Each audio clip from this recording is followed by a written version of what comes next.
Chama-se Alexandre Borges, é escritor, argumentista e cronista regular do Observador. Assina um texto esta quinta-feira com o título A Companhia das Índias. Ponto de partida para esta crónica, o estudo sobre migrações da autoria da Fundação Francisco Manuel dos Santos e que ficámos a conhecer esta semana. Bem-vindo, Alexandre Borges. Obrigado por mais uma vez ter aceitado o convite e este desafio para ser o colunista do dia. Parte para esta reflexão com uma referência ao atual campeão do mundo de xadrez? Exatamente. Olá, boa tarde, obrigado antes de mais. Sim, esta Como é que se liga semana... ao tema da imigração? Exatamente. Aqui, pouquíssimos dias antes, tinha sido notícia que o novo campeão mundial de xadrez era um jovem indiano chamado Gukesh Dommaraju, devo estar a pronunciar pessimamente, desculpa por isso, mas um jovem indiano de 18 anos, não é? O que se tornou não só o campeão mundial de xadrez, mas ainda por cima o mais jovem de sempre, não é? 18 anos é uma coisa impressionante. E a notícia assinalou também não só o feito em si mesmo, digamos, no desporto, porque o xadrez é um desporto olímpico, mas também um pouco um sinal dos tempos, não é? Parecia um sinal dos tempos que de repente fosse um indiano e tão jovem a vencer numa modalidade que nós estamos muito habituados a associar primeiro ao Ocidente e depois até aos tempos da Guerra Fria, aos célebres duelos do Bobby Fischer e do Boris Spacek, em que personificavam, digamos, essa luta a Rússia, entre os blocos soviético e americano. E ainda por cima, com esta curiosidade também, que é a vitória do Dommaraju foi sobre o anterior campeão mundial, que era um chinês. Portanto, nós passámos rigorosamente do paralelo entre um mundo que estava dividido entre Estados Unidos e União Soviética para um mundo que neste momento é muito provavelmente disputado bastante mais ao lado no planeta entre Índia e China. Vale a pena lembrar que a China, ou melhor que a Índia, já se tornou há muito pouco tempo o país mais populoso do mundo, ultrapassando a China, e também a economia que mais cresce em todo o mundo, não é? Depois de muitos anos de ser a China sempre a fazer isso. Agora, mas Alexandre, ficas surpreendido com o facto deste estudo revelar um sentimento de alguma animosidade em relação aos imigrantes do subcontinente indiano? 63% defendem uma diminuição dos imigrantes oriundos desta região. Sim, exatamente, ou seja, de facto juntei as duas coisas porque uma coisa acontecia realmente espaçada por poucos dias e de repente tínhamos o Dia Internacional das Migrações, em que a Fundação Francisco Manuel dos Santos publicava esse estudo, esse barómetro que nos dá esses resultados. E começa o paralelo um bocadinho, se calhar, por me parecer um sinal dos tempos que tenhamos essa mudança, não é? E depois, por outro, acerca da nossa própria estranheza. Os resultados do barómetro, acerca de Portugal em concreto, talvez surpreendam um pouco à partida, porque os estudos que eu tenho conhecimento até hoje, tipicamente, não davam grandes sentimentos de animosidade em Portugal em relação a comunidades imigrantes, não é? Felizmente temos desse ponto de vista um comportamento, um historial de muito, muito tolerante e muito dialogante e muito compreensivo, até porque somos de facto um país de imigrantes. Mas este barómetro, que pela primeira vez coloca questões especificamente acerca da sensibilidade dos portugueses para com as populações, as comunidades imigrantes de Índia, Nepal e Bangladesh, traz esses resultados que tu citavas, ou seja, cerca de 2/3 dos inquiridos a dizerem que querem ver uma diminuição dessas comunidades.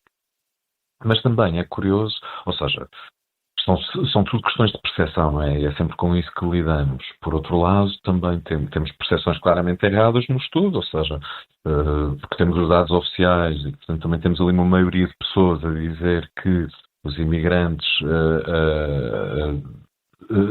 recorrem mais, beneficiam mais da segurança social do que os contributos que dão, e nós já sabemos que isso é falso largamente. As comunidades imigrantes contribuem muito mais para a segurança social do que aquilo que vão lá buscar, e isso acontece por razões muito evidentes, porque o essencial dos imigrantes que temos em Portugal são pessoas em idade laboral, não é? Muito jovem, e portanto não estão a beneficiar provavelmente dos contos da segurança social na sua maioria, estão a contribuir.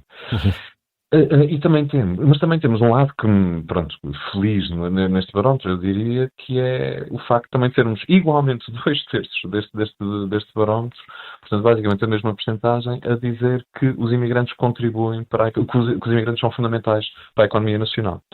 Isto não é... O que são dados aparentemente contraditórios, não é? Por um lado, 68% dos inquiridos considera que Portugal tem leis de imigração demasiado permissivas, ao mesmo tempo que reconhecem a importância dos imigrantes para a economia portuguesa. Exatamente, não é? Aparentemente são contraditórios.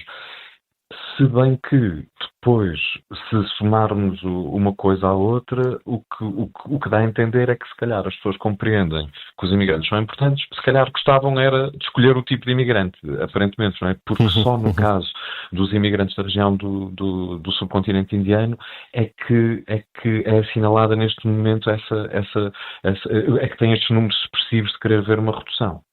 As pessoas não têm nenhum problema com a imigração, digamos, ocidental, e há um dado que eu acho muito curioso no estudo, que é há uma diminuição do número daqueles que gostava de ver que gostava de ver menos imigrantes africanos ou brasileiros. Ou seja, isto é um bocadinho o velho slogan chumbado, de resto, ao Pessoa e à Coca-Cola, do primeiro estranha-se e depois entranha. Porque aquilo, se calhar, que as pessoas antes viam, que as nossas comunidades viam como diferente, agora já lhes parece próximo, em face de uma diferença maior, não é? Em face de povos culturalmente muito mais distintos, como as pessoas do subcontinente indiano, já não veem nenhuma estranheza nas comunidades africanas ou brasileiras. De resto, é assim que o Alexandre termina este texto, sublinhando essa nota. Quão relativa pode ser a ideia de diferença? Exatamente. Quão relativa, não é? Eu sou daquelas pessoas que acham que nós só vamos ter paz no mundo e entendimento entre os povos no dia em que formos invadidos por extraterrestres, não é? Nesse dia em que formos ameaçados por aliens, aí compreenderemos que somos todos iguais e parecidos. Isto é muito típico. Eu, na minha ilha natal, ou melhor, nós em Portugal somos contra a Espanha, não é? Se estamos em Lisboa, somos meios anti-Porto ou Porto-Lisboa. Nos Açores, onde eu sou, aquilo é a terceira São Miguel. Mas dentro da terceira há duas cidades, e é Angra, Praia da Vitória. Não é? E é uma natureza humana haver sempre esta questão antitética. E, portanto, sim, parece-me manifestamente relativa.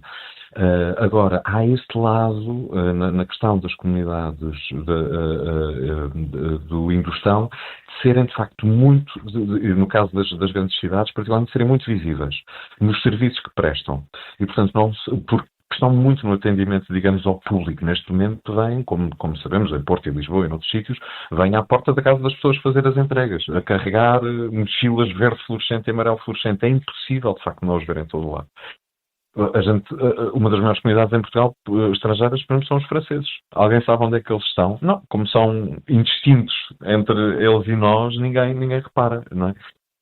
Mas uma questão que também é interessante neste barómetro, por exemplo, é que nós não notamos o maior número destas pessoas em Portugal, por exemplo, está a trabalhar nas pescas. Mas como nós não os vemos, eu tenho a certeza absoluta que se formos inquirirmos as pessoas acerca disto, elas não têm a menor noção disso, não é? É um trabalho duríssimo, não é? É um trabalho duríssimo e fundamental para as pessoas, não é? E se calhar até verão o nosso peixe nos nossos mercados e na nossa costa e nos nossos restaurantes e muito provavelmente, na maioria dos casos, já nem sequer são portugueses que estão a pescá-los. Agora, de facto, também há, isto parece-me muito importante, como, enfim, quer dizer, que sabermos percepcionar verdadeiramente o que é nosso, ou o que é que não é, ou o que fere as nossas tradições, ou não. Nós, às vezes, apropriamos de tanta coisa que, de facto, depois deixamos de perceber exatamente de onde é que elas vêm. E aí procuro terminar a crónica chegando de facto ao ponto de onde parti. Isto é, a estranheza com que nós hoje podemos olhar culturalmente para um mundo em que é um jovem indiano campeão mundial de xadrez, deve fazer-nos refletir justamente que o xadrez é um jogo originalmente indiano. É um jogo que fomos lá buscar, não é? Como as coisas que temos à nossa mesa e que se calhar nós achamos perfeitamente da nossa tradição, mas quer dizer, Portugal, melhor do que ninguém, sabe o que é que foi buscar à Índia, não é? Entre a pimenta e todos os temperos que utilizamos, e já não pensamos que fomos nós que nos apropriámos dessa cultura. Somos o resultado de uma amálgama de culturas. É esta reflexão partilhada pelo escritor e argumentista Alexandre Borges em observador.pt, a partir deste estudo da Fundação Francisco Manuel dos Santos sobre a imigração, sobre migrações. Alexandre Borges, muito obrigado por ter estado connosco em mais esta edição de O Colunista do Dia.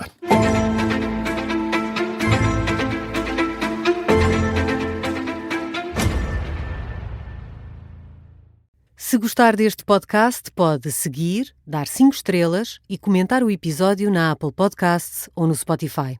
Pode também subscrever e gostar no YouTube. Assim recebe uma notificação sempre que houver um novo episódio.